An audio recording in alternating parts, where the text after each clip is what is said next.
So today we are going to talk about a Void Titan build, and I will be honest, a lot of the juice here is going to be due to the seasonal artifact mods for Void in the Heresy artifact. So if you for some reason are watching this outside the Heresy period and the Edge of Fate has released and the sandbox has changed, well, this will be a dated build video. Hopefully down the line I would obviously update something like this. Another thing too is we are going to be using an exotic I feel like not many people have been thinking of using, but we'll get into that when we jump into it. It's a fun build, even fun enough to use in a GM if you get bored of using the Storm's Keep arc meta. But before we jump into the build, just want to say if you guys enjoyed the content and want more from me, be sure to hit that subscribe button and bell to be notified on when I do drop more content. Also important to remind you that if you want to pull this build for yourself, that a dim link will be posted in the description and in the pinned comment below. With that out the way, it's time to have some fun with this build. So with this Titan build, you will need two exotics, Actium War Rig and the Hardlight exotic auto rifle. Yes, Hardlight will be our primary exotic of choice here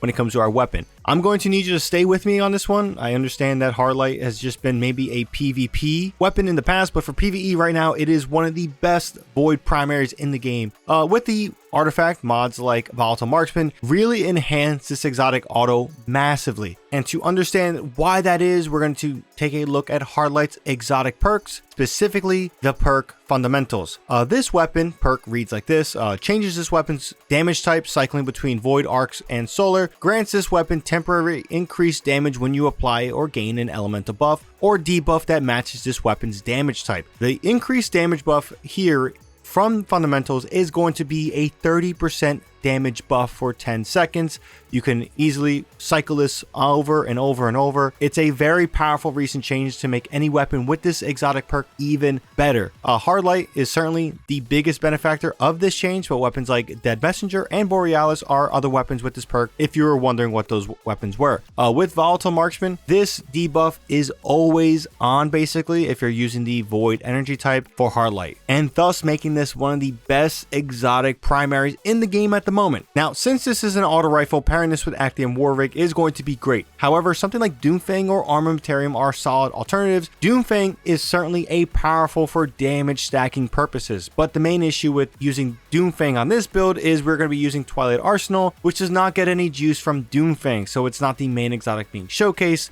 If you want to run Sentinel Shield and switch to Doomfang with this exact stuff, you can do that and you will see a very nice damage stack buff there. It is really good. So Actium War Rig being the main exotic, it just makes auto rifles and machine guns extend their DPS output. And they mainly do this by just extending their mag size periodically. Its exotic perk auto-loading link reads like this: steadily reloads a portion of your equipped auto rifles or machine guns magazine from reserves, provides a moderate benefit to airborne effectiveness stat of auto rifles and machine guns. The airborne effectiveness stuff means nothing in PvE, so that here is again not important. But for the refill, this is going to be a 10% of readied auto rifles and machine guns magazines, rounded up every 1.5 seconds. So something extremely powerful if you're looking to extend your DPS output. That does not mean you should take Hardlight for a boss DPS phase in a raid or dungeon. This is not Borrow Dyad. I would certainly say that, you can use this for GMs, really solid. If it's something with an endgame boss phase, well, I don't know how much I would recommend that. Another fair thing, since we do have War Rig here, if you guys want to use Choir 1, be my guest. I'm kind of off the train of that exotic, but I know people ask if they can use Choir 1 for some of my Void builds in the past, so the answer here is going to be yes, you can use Choir 1. Now with all out the way, let's jump into the game and showcase the build. So here we are in game, and first of all, like always, drip check. I really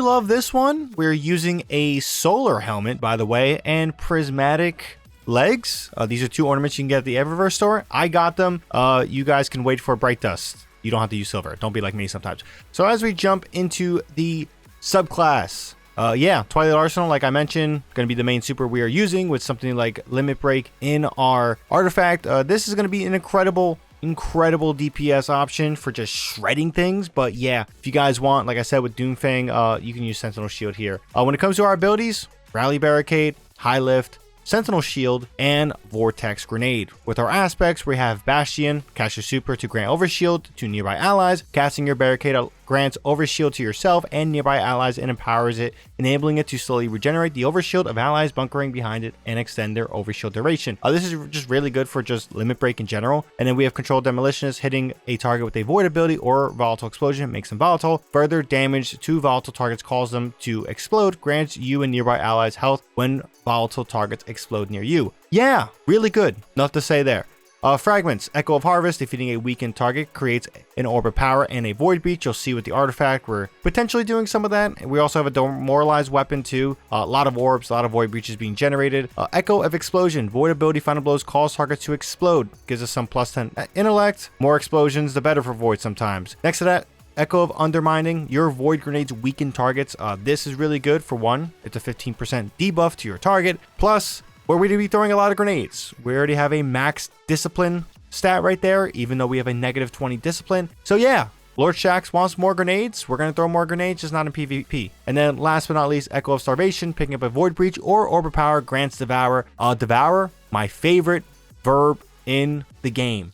And I generate so many orbs with this. We're always having Devour, and again helps us restore health and grant grenade energy and extends Devour too. So if we keep on getting kills, so really good stuff there. When it comes to our loadout, we are using Until Its Return. I love this shotgun. It's Strand. Do get some benefit here from the artifact if you want to build into that. Exotic, we already mentioned. Hardlight, really good stuff there. The exotic to choose right now for this build. And then for our power weapon, we're going for Corrective Measure, the machine gun from Vault of Glass. I do not have this crafted, but we have Subsistence and Demoralize. I especially love this god roll for this sandbox. We do have a video on that on the channel if you're curious to hear more about it, but Demoralize is an incredible perk that I love here on this power weapon. For our mods, we have 2 Harmonic Siphons and Hands-On. For our gauntlets, we have Impact Induction, Font of Vigor, Heavy-Handed. For our chest, we have Sniper Damage Resistance, Concussive Dampener, and a Harmonic Damage Resistance, so this is anything void. When it comes to our leg armor, we have Invigoration, Innovation, and a Strand Weapon Surge, so if we want to juice up our shotgun a little bit more, there we go, we get a little bit of a juice there. And then for our mark, we have Reaper, Outreach, and Powerful Attraction. Now for our artifact, this is where things get really important. So Void Flux, defeating weakened targets with a void weapon, applies volatile targets to nearby allies. This is really good for just juicing up our LMG. Limit Break is going to be really important to juicing up our super damage. Now, I believe they did nerf this, but it's still incredibly powerful. Casting a super while you are critically wounded or have an elemental buff matching your super element grants a period of increased super damage. When it comes to being a void subclass, Void Overshield is the most, I guess you could say, consistent buff that doesn't disappear when you cast your super, especially something like Twilight Arsenal. So really consistent here. Malign Harvest, rapidly applying Volatile causes your next instance of void weapon damage to create a weakening burst. This goes in hand with our fragment. This also goes in hand with just void flux. So a lot of good stuff there. And then Volatile Marksman, rapid void weapon precision hits, and rapid void weapon final blows grant Volatile Marksman. There is a boost. Volatile detonations grant class ability energy, but we are not on that path of the vendor to even do that. So again, pick your poison there. And then we have Unraveling Orbs for our shotgun. If you guys have a boost, strand weapons deal increased damage to strand debuff targets. So really good stuff there. But yeah, that's the build, that's the mods, that's the loadout. This is an incredibly fun build. Let's jump out and give you guys my closing thoughts. So, like I said in there, that's the build. Void is a big standout this episode, and with some upcoming content in Rite of the Nine, using this build is going to be something I do based on the encounters in a rotation. For other content besides that, I pretty much use this build in mostly everything except sometimes where you need a Storm's Keep arc build present to be the most optimal. Think about Sunder Doctrine Recent Dungeon as an example.